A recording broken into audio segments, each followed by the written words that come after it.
Good afternoon, it's Michelle. It's the 16th of September 2022. Welcome to my channel, my page, wherever you're watching this, you're most welcome to be here. I'm a bit later coming on this morning. And if you watched my video yesterday, you probably know why. So I invite you to go back and look at that, because there's some deep healing within that video. See, my voice is going. So lots coming up for me. Worked with a client this morning as well, where we were very much mirroring, as that is the case when you work with other people, and it was interesting. So I wrote some notes down and sat with it in meditation for a bit. So today, and Mestre was saying to me, what you're feeling is very personal, but also very collective of the energy. And for those of us that are doing the work, and I never come on here preaching to anyone, I'm walking the talk, and all I'm doing is sharing my experiences and the messages that come through from Spirit. So today, it's about personal boundary resetting. And this, Metatron said, will evolve because boundaries are not meant to be set in stone. They're there to keep us feeling safe, but they're also there to help us experience life and situations and people. And we are in control of those boundaries, no one else. You decide what you allow into your life and what you don't. And it feels very much one step forward, one step back today. It's like, okay, I'm going to do the work on that. That comes up. Something else comes back. That's taking you back again to something you may feel you've looked at before or healed. And of course, that's Mercury retrograde at play, as I said yesterday, taking us back to old wounds to heal. And what Mestre was saying to me this morning on a personal level, but obviously I'm going to share it because I know a lot of you are going to be going through this at some point, if not now. We won't be free of these old wounds until we accept that we are the creator of our reality, the good, the bad, the ugly. And the reason for this is we can be given all the guidance in the world, but on a human level, we still make choices for ourselves. And these can be the wrong ones at times. We have that free will. So what we're given by Spirit or by a spiritual teacher that you may be watching is a message from above. But we still have that free will to make our own choices. And when we make a wrong choice, I don't like using the word mistake because I don't see them as mistakes. Well, if I'm honest, some of the time I do, and I have to unravel it, which is what I do. That's my work. They're not mistakes. They're just lessons that you chose to learn when you came in. So today you may well be seeing others that you hold dear to you in a completely different way. There's a misconception energy around today. So step into that from unconditional love. Step into that and accept all that you uncover, because it's giving you more wisdom, more information to make different choices, to put and reset your personal boundaries. Love yourself more for what you're experiencing. Accept the part that you played in a situation, in a relationship, because you will have done. Accept is the key. And I'm in that space of acceptance, knowing that we cannot change another, but only the way we respond. And when we bring in the energy of acceptance and compassion for ourselves and for others, forgiveness naturally flows in. And when we get to the place of forgiveness, we set ourselves free.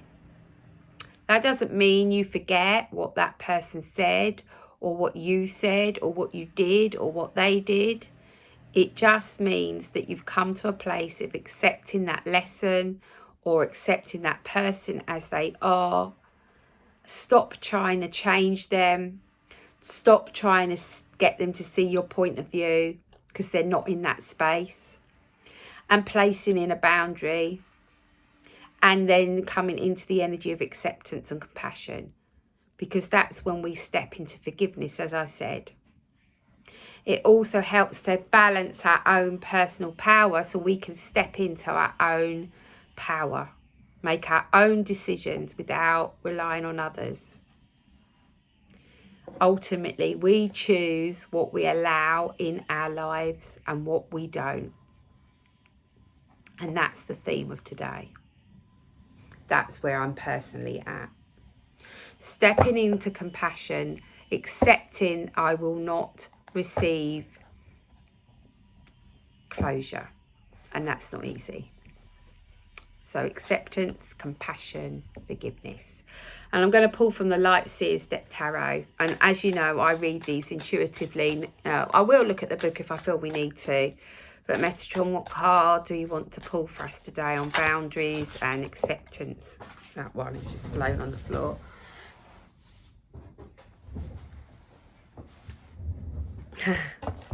Very apt.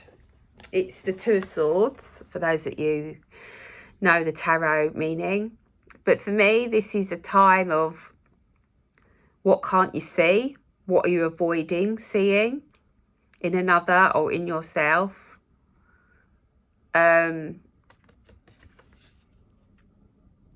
You're being, okay. So we got balance needed. We've got scales tattooed on her arm. She can't see clearly. She's being held by all these threads, emotions, cords to the past. And the crows here are coming in and helping her to release them and bring in change. She hasn't been able to see, or she's been seeing something from a different perspective. And now it's time to let that go and to take the blindfold off and really look at our stuff. What have we allowed into our lives that we don't want? What are we refusing to see in another and ourselves? And I'm going to read the Two of Swords. I'm just being guided to do that. I don't normally do this, but you know that feeling of not knowing. Yeah, not knowing, that acceptance, no, not acceptance, that closure. It's time to make a choice, and it may seem like you're between a rock and a hard place. If you can't decide which way to go because you can't see the bigger picture yet, the Two of Swords is whispering that you must move in one direction. Close your eyes and listen to your internal guidance system for your map. If your intuition fallen unusually silent, it's asking you to trust yourself and the ability to disconcern and decide. Even in blindness, you already know the best way forward. Yeah. And we don't necessarily always need to see what's round the corner or see the bigger picture. We just need to take the first step. Even in blindness, you're ready to move forward. When you act, the future will reveal itself and it will help to move you towards your dream. Have faith that the universe is serving you the right experience. At the crossroads of duality, your analysis and overthinking will just get you buried in the quicksand of a million possible endings. That really resonates for me. A million possible endings. So find peace of mind by trusting your own judgment. And, you know, for me, it's coming into acceptance, forgiving myself. Yeah, I'm going to leave it there. But, you know, it's time to move forward. It's time to let go. It's time to see the bigger picture. Even if you can't see it right now or how that's going to play out, trusting that everything is okay. Change These crows are massive about change, and these ties that bind us are very small threads. I hope you can see that. Look, they're very small threads. They're not thick cords, they're small threads that are just holding us there. It's time to let them go. Call in Archangel Michael, he will help you do that. Anyway, I hope you have a fantastic day. I won't be on Monday because I am going to watch the Queen's funeral and continue to process my own issues, grief, sadness, disappointment, all of that, so that I can let go and move forward. I do believe the Queen passing is a massive portal for us all to do this work if you're brave enough to do it. And I know all of you that are watching here are lots of love. If I can help you unravel anything, you know where I am. It's michellewestinfo@gmail.com. Please reach out. Lots of love. Bye for now.